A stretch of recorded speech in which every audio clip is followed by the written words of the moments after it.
अस्सलाम वालेकुम जी, मैं हूं मारिया अली। आप देख रहे हैं मेरा चैनल। मारिया की लाश से कोई भी सबूत नहीं मिलेगा। गुस्ल से पहले डेड बॉडी के साथ क्या सलूक किया गया, हमें मालूम था कि एक ना एक दिन पुलिस हम तक पहुंच ही जाएगी। बाप अब्दुल सत्तार के भयानक इंकशाफात बताया कि वो अपनी बेटी का, अपनी सगी बेटी का रेप क्यों किया करता था। जिनसी ज्यादती करने वाला और कत्ल करने वाला सिर्फ और सिर्फ छोटा भाई है, यानी कि फैसल पर सारे के सारे इल्जामात लगाए जा रहे हैं।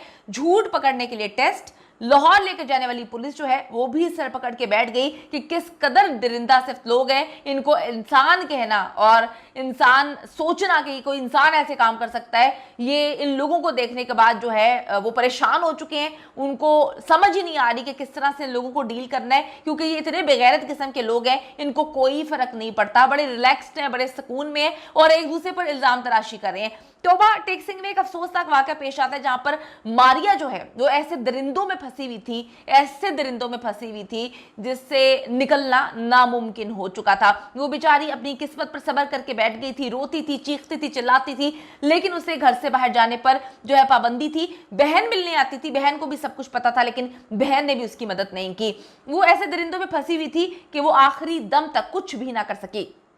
जब तक जी वो जिनसी ज्यादती का निशाना बनती रही, चुप करके बर्दाश्त करती रही, घर में रोती पिटती रही, भाभी की मिन्नतें करती रही, अपनी बहन की मिन्नतें करती रही, लेकिन उसने कभी सोचा नहीं था कि वो इनके चुंगल से निकल पाएगी। जैसे ही उसने कोशिश की, आवाज उठाने की कोशिश की, उसे हमेशा के लिए खामोश कर दिया गया। जिस तरह से उसको मारा है ना, यकीन करें कि इब्तदाई पोस्टमार्टम में खौफनाक इंकशाफात हुए। उसके बच्चे को जिस तरह से ठुड्डे मार मार के इन्होंने मारने की कोशिश की है, पहले दवाइयां पिलाई हैं, पता नहीं कौन से हकीमों से, कौन से डॉक्टर से जो है दवाइयां लाए और उसको पिलाते गए कि उसका जो हमल जाया हो जाए, उसका बच्चा मर जाए। लेकिन जब ऐसा नहीं हुआ तो उसको ठुड्डे मारते थे दिन रात। उसके पेट पे एक साइड पे हड्डियां जो है वो बुरी तरह से टूटी हुई हैं। मारिया का बाप, जिसको बाप कहते हुए मेरी जुबान टूटती है, अब्दुल सत्तार ने इंकशाफ किया है कि अपनी बेटी को मारने के बाद हमने उसके प्राइवेट पार्ट्स को फिनाइल से अच्छे से धोया, उस पर फिनाइल डाला। जब वो जिंदा थी तब भी उसको बांध के उसके प्राइवेट पार्ट्स पे फिनाइल फेंक रहे थे ताकि किसी भी तरह से जितने भी सबूत हैं वो धुल जाएं, और जब हमारा डीएनए वगैरह हो, कभी भी अगर करने की ज़रूरत पेश आती है तो इनको वो ना मिले। पहले इन्होंने मारिया की लाश को जलाने का भी प्लान बनाया था, लेकिन इनको जो है ऐसा लगा कि अगर ये जलाएंगे गाँव के अंदर तो लोगों को पता चल जाएगा, उसकी बदबू आएगी। इन्होंने शमशान घाट ढूंढने की भी कोशिश की, लेकिन इन्होंने बाद में ये सोचा कि हम ऐसा करते हैं कि इलाके के 4 लोगों को शामिल कर लेते हैं कि हैजा हो गया था, तदफीन करनी है। अगर हमने इसको जलाया तो फिर लोग पूछेंगे कि मारिया कहाँ पे गई। तो इन्होंने विटनेस के तौर पे गांव के लोगों को शामिल किया कि तदफीन हुई है। बाद में इनका ये भी प्लान था कि कब्र कुशाई करके उसकी लाश वहां से निकालें, गायब करें और उसकी लाश को जला दें, ताकि कभी भी अगर ये मामला खुले तो किसी भी सूरत जो है किसी को ना पता चल सके कि मारिया के साथ हुआ क्या।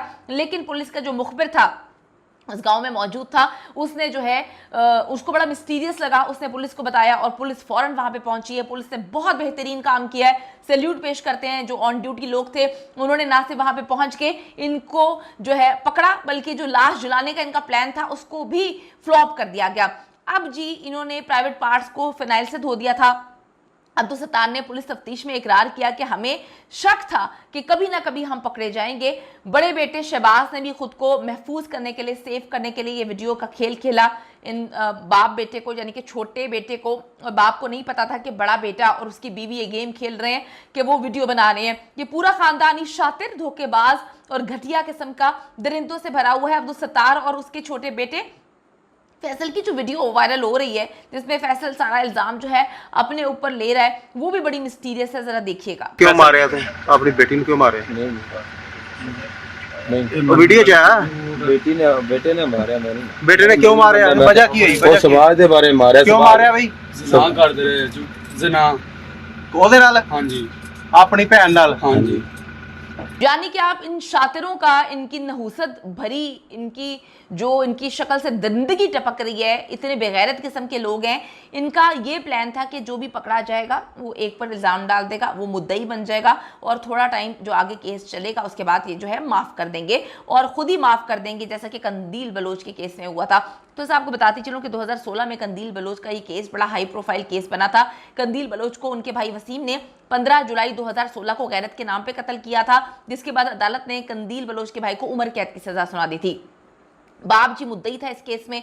कंदील बलोच के भाई को जब सजा हुई तो वालिद जो है वो वली या कफील बन के सामने आया और फिर उन्होंने 2021 में अदालत से दरखास्त की कि हमने अल्लाह की रजा की खातिर जो है अपने बेटों को माफ कर दिया है, लिहाजा अदालत भी इसको माफ कर दे। जिसके बाद फरवरी 2022 में कंदील बलोच के कातिल भाई अदालत से बरी हो गए हैं। मारिया के केस में भी कंदील बलोच कत्ल केस की तरह जो है वो चीजें हमें नजर आ रही हैं। जिस तरह से एक भाई अपने आप को मुद्दई बनने की कोशिश कर रहा था, पुलिस ने उसका खेल जो है वो दुनिया के सामने एक्सपोज कर दिया। अब बहन जो है वो मुद्दई बनने की कोशिश कर रही है, बहन भी झूठ बोल रही है, जबकि भाभी बताती है कि बहन को बहुत कुछ पता है।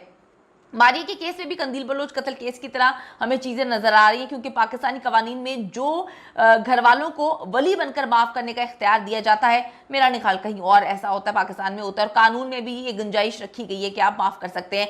सवाल ये उठता है कि पाकिस्तान में गैरत के नाम पर कत्ल करने वालों को कितनी बार सजा मिली है या सजा मिलती भी है या नहीं। इस हवाले से ह्यूमन राइट कमीशन के मुताबिक गैरत के नाम पर कत्ल करने वालों को सिर्फ 2% सजा मिलती है और 20% अपने मुकदमात में बाइज्जत बरी हो जाते हैं। पाकिस्तान में जी ऐसी खवातीन को कोई तहफ्फुज नहीं दिया जाता जो अपने ही घर वालों और खानदान से महफूज नहीं है, लेकिन ऐसा दुनिया भर में नहीं होता। आपको बताऊं सिर्फ ये पाकिस्तान में ऐसे मामलात होते हैं, इनको गैरत के नाम पर कत्ल कर दिया जाता है। बड़े मामलात होते हैं, बड़ी अजीबो गरीब सी चीजें हैं, रियासत खामोश बैठी रहती है और लोगों को इंसाफ नहीं मिलता। समन अब्बास, आपको याद होगा, मैंने इटली से केस जो है वो कवर किया था। इटली में गैरत के नाम पर बेटी को कत्ल कर दिया था। बेचारी ने किया कुछ नहीं था, बस बोला था मैं अपनी मर्जी से शादी करना चाहती हूँ। उसके बाद अब पाकिस्तान में होती तो कोई उसको इंसाफ ना मिलता। इटली की पुलिस ने सालों लगाकर उसके वालिदैन को घसीटा और अब इंसाफ उस लड़की को मिल रहा है, उसके वालिदैन को जो है सजा मिल रही है। एक और वाकया स्पेन में भी हुआ था, गैरत के नाम पे कत्ल। पाकिस्तानी बहनों के वालिद को गिरफ्तार किया गया, स्पेन में हुआ था, तो उन्होंने पाकिस्तान आके उसको गिरफ्तार किया और उसके बाद जो है आराम से उनको लेकर जाके सजाएं दी। पाकिस्तान में होते हैं तो छूट जाते हैं, पाकिस्तान से बाहर जो है इनको सजाएं मिलती हैं। पाकिस्तान में जी बहुत मामलात ऐसे हैं, बहुत सारी चीज़ें ऐसी हैं जो हम देखते हैं कि सजाएं नहीं मिलती, लेकिन इस केस को हाई प्रोफाइल केस जो है वो करार दिया गया है। इस केस में जो है हमें उम्मीद है कि इन दरिंदों को कैफरे किरदार तक पहुंचाने में पंजाब की गवर्नमेंट, पंजाब पुलिस जो है वो काफ़ी अच्छा काम कर रही है। लेकिन हमारे देखने वालों में कुछ लोग ऐसे बेगैरत किस्म के हैं जिनके मैं से बेगैरत कहूंगी, मुझे कोई जो है आर महसूस नहीं हो रही, कोई शर्म महसूस नहीं हो रही। जो बेगैरत लोग हैं जो बकवास कर रहे हैं आके कि जी इस केस को मत उठाएं क्योंकि दुनिया क्या सोचेगी। भाई तुमने कोई अच्छा काम किया है? तुम जो लोग बकवास लिख रहे हो, तुम लोगों ने कोई अच्छा काम किया आज तक जो दुनिया तुम्हारे बारे में अच्छा सोचेगी? गलत को गलत कहना सीखें, सही को सही कहना सीखें। शर्म का मकाम है तुम जैसे बेगैरत लोगों के लिए जो आके कमेंट सेक्शन में बकवास कर रहे हैं, लिख रहे हैं कि इस पर बात ना करो। आपके साथ हो, आपके घर में हो, फिर आपसे पूछूंगी कि आप बात करेंगे या नहीं करेंगे। कोई शर्म का आपके अंदर थोड़ा सा अंतर है, थोड़ा सा मैं कहती हूं जरा बराबर आप शर्म आपके अंदर होती तो आप इस तरह के बेगैरतों की तरह मैसेजेस या कमेंट्स ना लिखते कि इस पर बात नहीं करनी चाहिए। क्यों बात नहीं करनी चाहिए? एक लड़की को उसके बाप ने, सगे भाइयों ने जो है रेप करके कत्ल कर दिया